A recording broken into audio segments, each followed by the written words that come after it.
Good morning, everybody, and welcome to another video. Today's the last day. Oh, this chair makes a lot of noise. Today's the last day of the week, one verse challenge that I did for myself. And we're going to be reading from, again, Isaiah 41:13.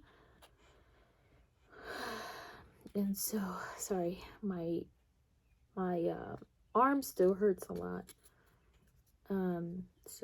Anyways, it says, I, the Lord thy God, will hold thy right hand, say unto thee, fear not. Fear not. I, the Lord thy God, will hold thy right hand, saying unto thee,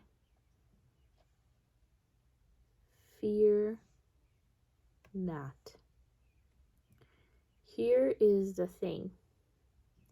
Nothing is coming to mind as I read this verse. Usually something pops up that I want to talk about, but nothing is coming to mind other than the word control. That's what's coming to mind. So we're going to roll with it. Control. I think it's easier for us to fear things than it is to trust God. If we trust God, we somehow lose control. If we are happy, then we're not really worrying about our future. We're not worried about what's going to happen or what happened. If we are at peace, we are not worried. We're taking it day by day. But if we are feeling fear, then we are worried, and therefore we have control. The more we think about things, the more we dissect things, the more we worry about them. The more we find things to worry about. And the more we worry about things, the more we fear them, or we have a fear of losing them. And so, because we are thinking over and over about these things, it feels like we have control because it's in our immediate vision. If all we are seeing is that job loss, if all we are seeing is that situation with our family member, it's in our immediate vision. Therefore, we have control over it because we're thinking about it. Somehow, we are delusional enough to think that the more I think about it, the more I have the solution for it. Because if I can do something about it, then everything will be okay. But if I trust God with my issues, if I leave it in His hands, if I declare that I have peace in the midst of this chaos, then I have lost control. And I am a failure of a person, and I am not considerate because I'm not thinking about it 24/7.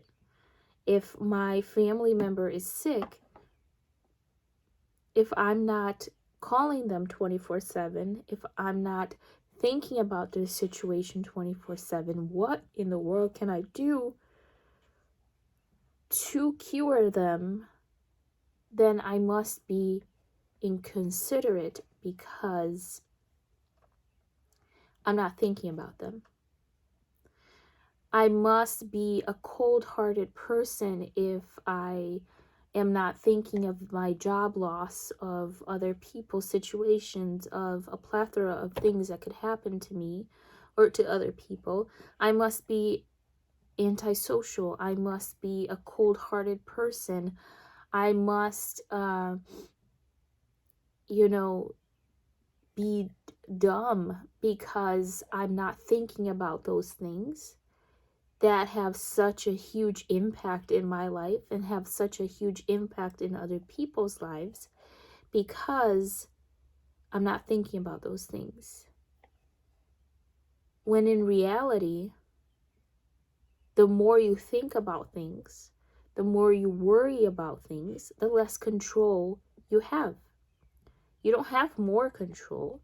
Because your fear gets greater does not mean you have more control. It just means you're losing control. Because if you don't have control of your senses, control of your emotions, and control of your mind, then you're losing control of the situation at the end. That was my straw. You're losing control of the situation at the end. You're not gaining control at all. If I fear losing it all, or if I don't fear losing it all, I will still lose it all. The only thing is that I lost my peace with it, and I lost control of myself, and I might have acted wrongfully along with all of those emotions brewing inside of me towards other people. Fearing something or not fearing something does not mean that it's not going to happen. It's still going to happen. The only difference is that if you're in fear, you're not capable of seeing the solutions. The more you fear something, the more you get stuck.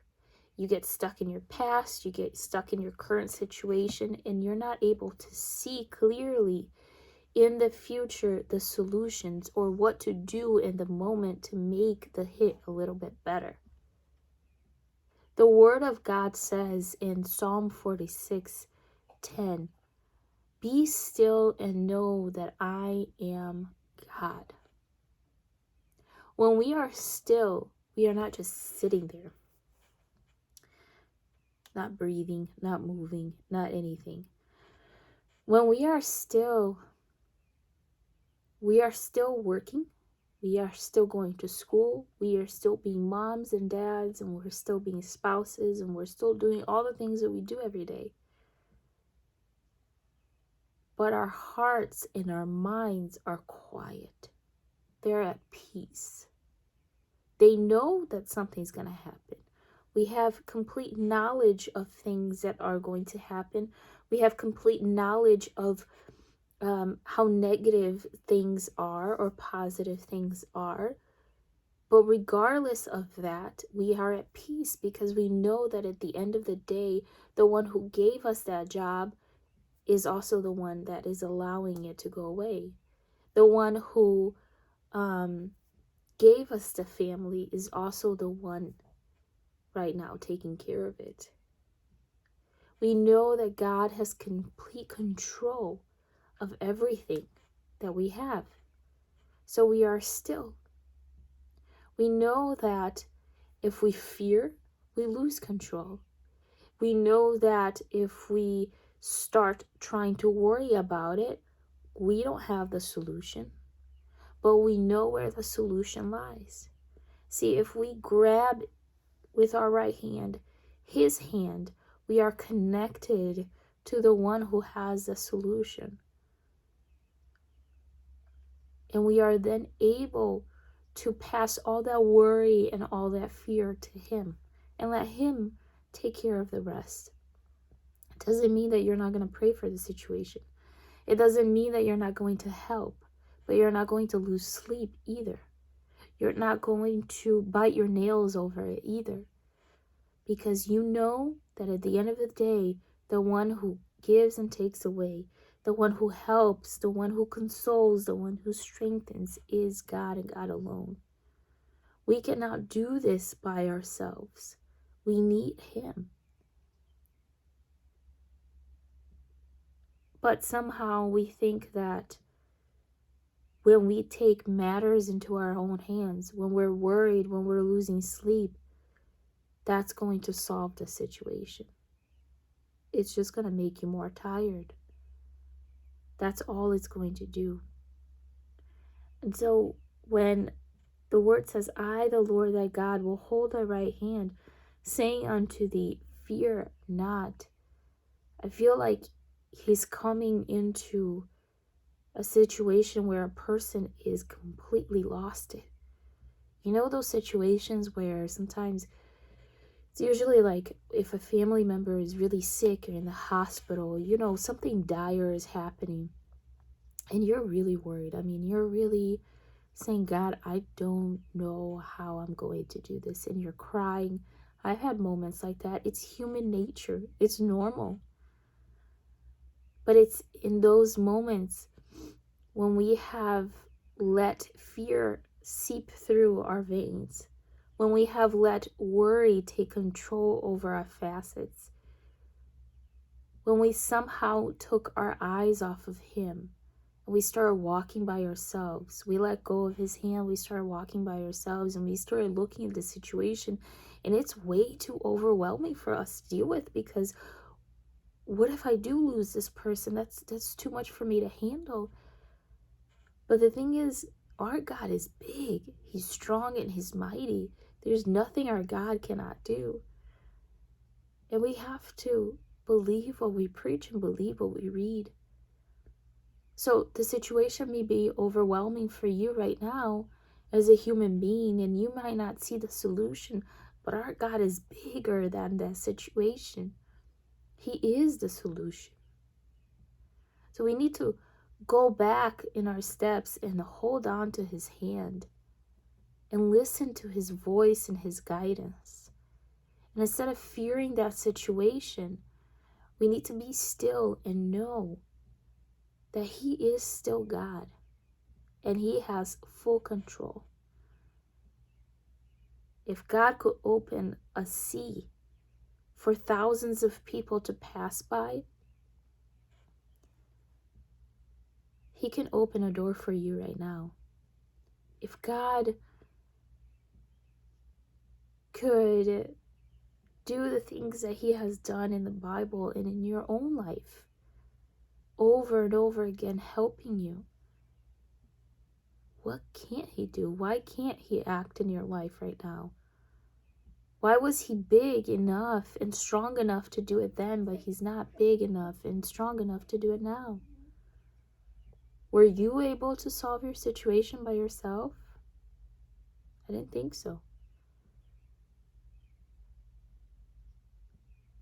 Let us and myself, I speak for myself every single day, but let God take control of our situation.